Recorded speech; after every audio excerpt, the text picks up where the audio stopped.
पश्चिम बंगालमधून कोलकात्यामधून रजत वशिष्ठ आपले प्रतिनिधी आपल्या सोबत आहेत। रजत, 200च्या दिशेने भाजपची घोडदौड सुरू आहे, तर दुसरीकडे ममता बॅनर्जी अजूनही विजयाचा विश्वास व्यक्त करताना आपल्याला दिसतायत।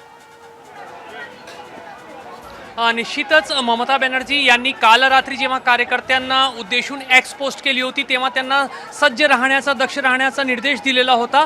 तोपर्यंत असं वाटत होता की कदाचित ममता बॅनर्जी यांचा जो विश्वास आहे तो खरं ठरेल आणि टीएमसी पुन्हा एकदा परफॉर्म करेल। मात्र सध्या जे काही आकडे समोर आलेले आहे, भाजप आणि तृणमूल काँग्रेस यांच्यामध्ये जवळपास 100 जागांचं अंतर आहे। त्यामुळे जरी ममता बॅनर्जी अजूनही म्हणत असल्या की दुपारनंतर तृणमूल काँग्रेसचा विजय जो आहे तो होताना दिसेल, हे नक्कीच त्यांच्या कार्यकर्त्यांचा आणि जे काउंटिंग सेंटरमध्ये बसलेले जे त्यांचे काउंटिंग एजंट्स आहेत त्यांनी अखेरचा मत मोजेपर्यंत आपली जागा सोडू नये याच्यासाठी त्यांचा कॉन्फिडन्स वाढवण्यासाठीचं वक्तव्य असंच म्हणावं लागेल।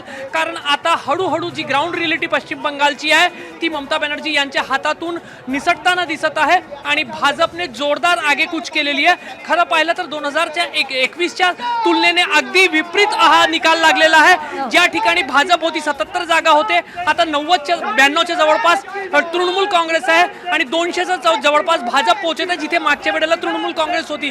त्यामुळे नक्कीच ममता बॅनर्जी यांचा वक्तव्य जो आहे तो आपल्या कार्यकर्त्यांचा उत्साह टिकवण्यासाठीचा आहे असंच म्हणावं लागेल।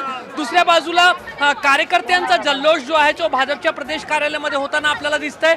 गुलाल उधळला जात आहे आणि मोठ्या प्रमाणावर जल्लोष जो आहे तो कार्यकर्त्यांनी सुरू केलेला आहे। त्यामुळे भाजपला पूर्ण विश्वास आहे की भाजप जो आहे तो 200चा आकडा पार करेल आणि एक मोठा विजय जो आहे तो भाजपला पश्चिम बंगालमध्ये मिळेल।